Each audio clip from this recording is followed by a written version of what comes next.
Hey guys, and happy Friday. So today I have a Pottery Barn dupe for you. It's an easy one, but it's so cute. All right, so I'm going to start off with this ornament sign from the Dollar Tree. I did remove the metal part of it on the top, and I removed the sticker or the paper part of it because I don't like working over those, and it had glitter. I don't want to sand it, and this one came off really easy. But I will include a link in the description box or somewhere here to show you how to remove those if they don't come out that easily. So what I'm going to do is make my little galvanizing palette. That's usually what I call this. And that is going to be white paint, black paint, silver paint, and a gray paint. Usually I use pewter gray, but I haven't been able to find it anywhere, and so I just use like a dark gray that I had. But pewter gray is like the perfect gray to galvanize with. Now this galvanizing method that I'm using today, I've used several times before. If I think about it, I will go ahead and link a couple of those down in the description box so you can see the different colors and like the different textures. This galvanizing that I'm going to be doing is more of just a metal look because the original wasn't exactly galvanized. It was just like metal. And I'm also going to be using this paint from the Dollar Tree. It is called Red Oxide. And if you're going to make something look rusted, this is the perfect color for it. So this is the color that I chose for today. So here's my palette. This is what I'm going to be using. So what I'm going to start off doing is painting the whole thing white because, like I said, the original is a very light metal. So depending on what color you want your galvanizing to be. So if you want it to be more like a typical galvanizing, you can either start with the darker gray or the black and then just kind of build from there. But because this was a light metal, I went with white first. So I'm going to paint the whole thing white. I won't show you all that.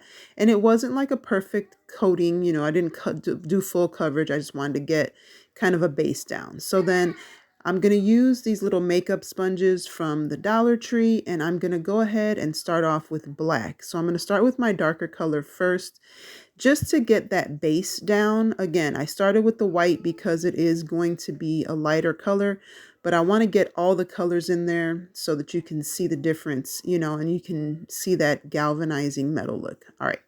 Enough about that. So if, like I said, if you want to see this in more detail, I have plenty of other videos to show you like a more of a galvanized look. This was just more of a metal look. So then the next thing that I'm going to do is take my silver and my gray and kind of just go back and forth between those two colors and do a coat of that.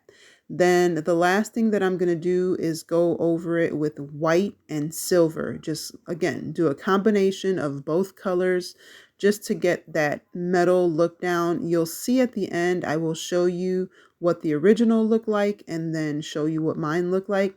And of course, you can do this however you want. It doesn't have to be, you know, the galvanized. It doesn't have to be the white. You can paint it solid. Do whatever you want. It's yours. You can do whatever you want. All right. So the next thing that I'm going to do is kind of make a border around it. And I started off using gray and it just wasn't coming out dark enough. So then I went ahead and switched over to black.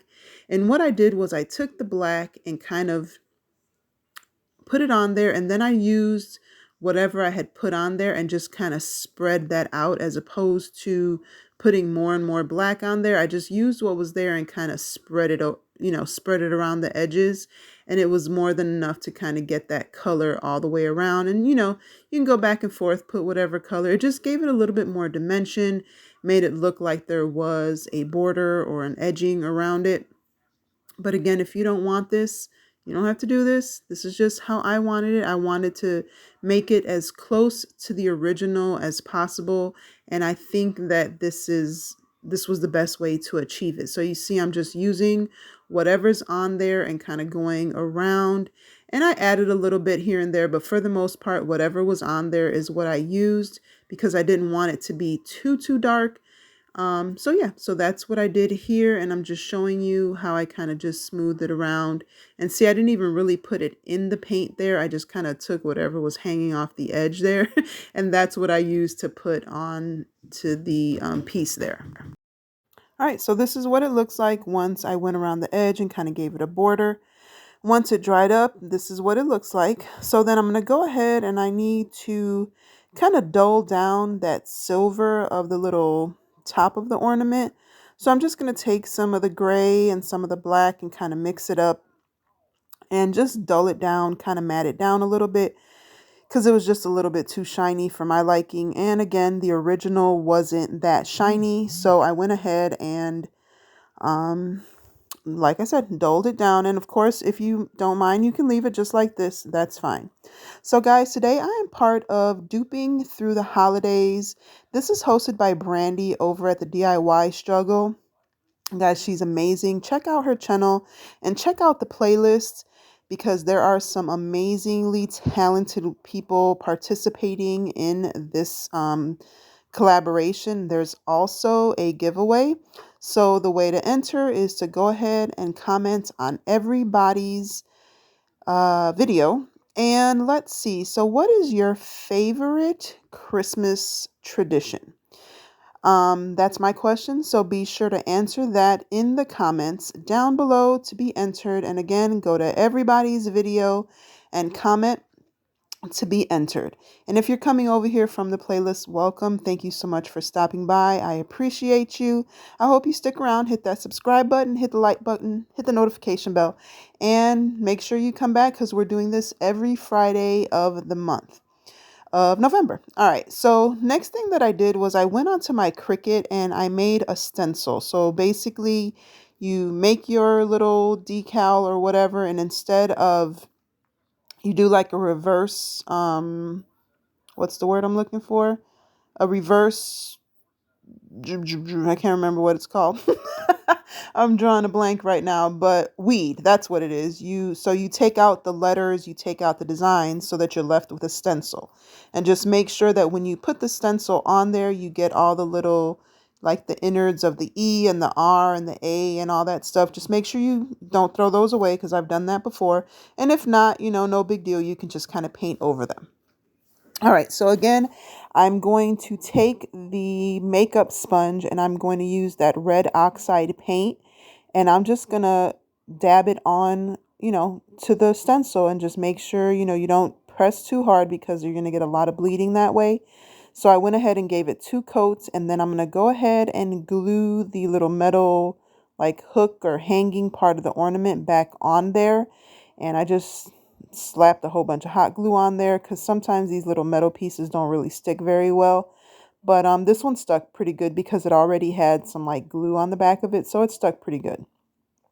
And then what you're going to do is remove the stencil. I just let it dry a very little bit. It's not completely dry here. So be careful when you pull it out that you don't, get it all over the place, get the paint all over the place. And then you're just going to take off the little extra pieces of the vinyl that's left over, like in the R and the A and the, the E's and stuff. Just carefully remove those. And then you've got yourself a cute little sign. The original was almost $50.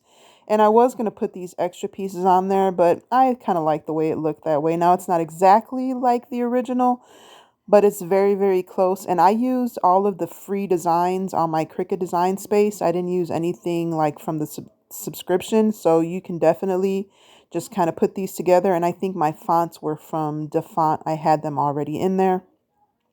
So yeah, that is it, guys. The original was like $49.50 and mine cost a little under $2. And here is the original piece from the Pottery Barn. Again, $49.50, and here's mine for, like I said, a couple dollars.